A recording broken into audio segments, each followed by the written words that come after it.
bisa berperan di luar karakter aslinya, sedikit lebih fleksibel untuk menjadi sedikit ekstrovert. Itu sudah dilatih, tidak hanya nunggu ketika berada di lapangan.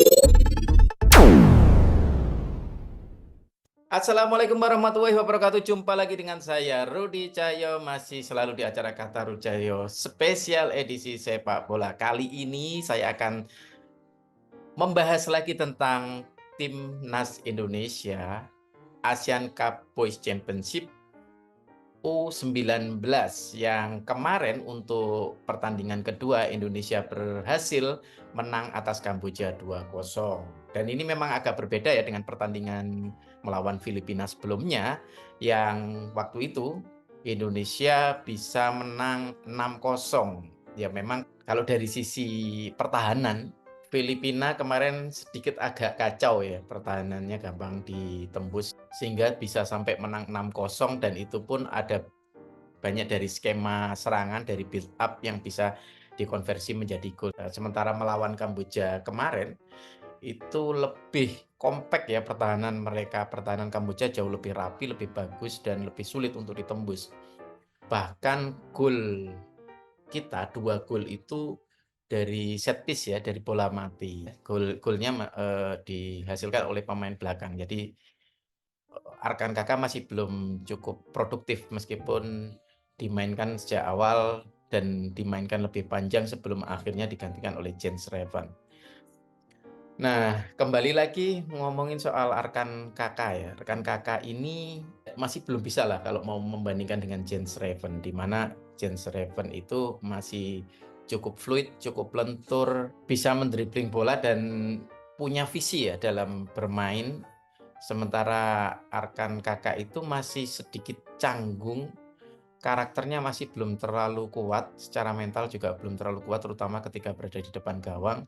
Tapi ketika pegang bola sih memang sudah bagus ya mainnya, tapi ketika tidak sedang pegang bola, itu visi bermainnya masih belum cukup kuat ya. Ini memang, belum bisa kalau mau dibandingkan sama Jens Reven. Tapi insya Allah untuk pemain muda ini, masih bisa ditingkatkan lagi ya, terutama untuk visi bermain ketika tidak sedang pegang bola ini. Itu Arkan masih canggung, masih kikuk, ya. Nah, kemarin bahkan sampai 2 kali kalau nggak salah itu tidak mendapatkan operan dari Arliansyah, padahal posisi Arkan Kakak ini sudah ada di depan gawang ya. Tapi 2 kali dia tidak mendapatkan operan itu. Teman-temannya lebih memilih untuk menendang secara langsung dan ini kemudian membuat saya agak penasaran ya. Saya coba lihat di akhir pertandingan ketika selebrasi, bagaimana sih interaksi Arkan Kakak ini dengan teman-temannya.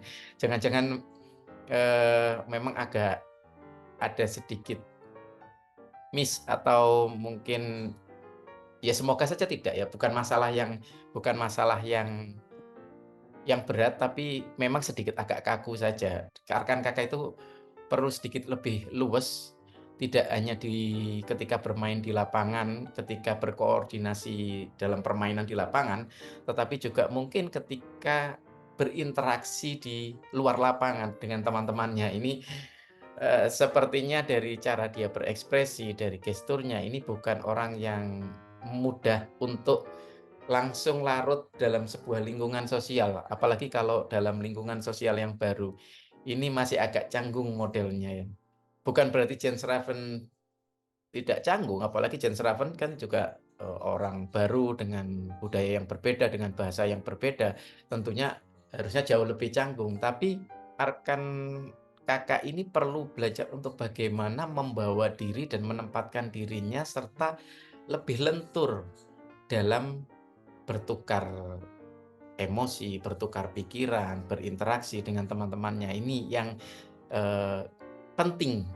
Jadi dari luar lapangan seharusnya ini sudah dibuat jauh lebih fluid, lebih lentur, chemistry-nya dibangun sehingga nanti ketika di lapangan itu jauh lebih warm, lebih hangat, lebih lebih terkoordinasi, lebih kompak. Nah, ini yang perlu diperkuat lagi ya pada diri Arkan Kakak. Jadi belajar untuk lebih fleksibel dalam berinteraksi sebenarnya. Ini saya tidak sekedar ngomong ketika berada di lapangan ya, tapi ketika di dalam lapangan pun sangat penting buat rekan Kakak untuk bisa membangun chemistry dan hubungan yang lebih hangat dengan teman-temannya dan tidak bersikap canggung. Meskipun kemarin ketika saya lihat-lihat di video terakhir pasca pertandingan ketika selebrasi, itu saya tidak menangkap indikasi khusus tentang bagaimana rekan Kakak berinteraksi dengan teman-temannya, tapi saya melihat, teman-temannya itu bersama-sama, sedangkan rekan Kakak kalau, nggak salah ada di bagian belakang sendirian dan kemudian baru disamperin, ditemani oleh kru, oleh tim lah, ditemani oleh tim, jadi bukan pemain. Nah, dari sini juga kalau saya amati, ketika bermain di lapangan maupun ketika berinteraksi dengan teman-temannya, memang sisi leading-nya juga perlu diperkuat. Jadi kalau ngomong secara keseluruhan itu kita ngomong karakter, ngomong mental, tapi ada satu aspek yang sangat penting yaitu sisi leading. Nah, kalau saya ngomong sisi leading, ini bukan berarti harus leader secara formal, karena memang rekan Kakak juga bukan kapten, tapi kan dalam setiap orang itu ada namanya self leadership. Jadi punya kepemimpinan diri. Nah, inilah yang membuat orang, secara karakter itu lebih kuat dan bisa membawa diri secara sosial. Penempatan dirinya ndak canggung. Nah, sisi leading atau leadership dari rekan Kakak ini yang perlu diperkuat karena, di lapangan ketika dia pegang bola, maka dia akan bisa menggunakan skill-nya untuk menggocek bola itu, mendribling dan menggiring bola itu meskipun kemudian perlu penguatan mental ketika melakukan eksekusi di depan gawang. Tapi sisanya ketika dia tidak sedang pegang bola, itu dia seperti kehilangan visi. Dia lari, eee, mencari posisi, tapi sebenarnya bukan penjemput bola sebenarnya, tapi lebih kepada, kalau bola itu datang ke dia, dia akan mengeksekusi atau melakukannya dengan sebaik-baiknya gitu. Tapi, tidak sedang saling seperti gayung bersambut gitu loh. Tidak sedang saling, istilahnya kalau namanya komunikasi itu kan ada yang aktif dan pasif ya.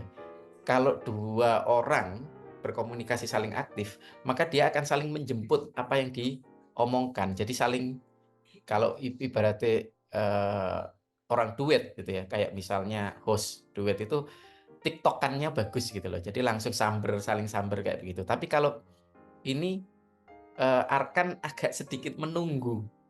Ya meskipun dia tetap bisa mencari posisi, menempatkan diri, tapi kalaupun dia ndak dapat, ya sudah oke gitu ya. Tapi bukan, eee, orang yang meraih gitulah ya, meraih. Ini memang agak agak sulit dijelaskan, tapi memang ini karakteristik, yaitu dipengaruhi oleh sisi kecanggungannya, kekakuannya itu ya. Nah, ini perlu dibenahi dari rekan Kakak, menguatkan mentalnya, menguatkan karakternya, dan, sisi leadership-nya diperkuat.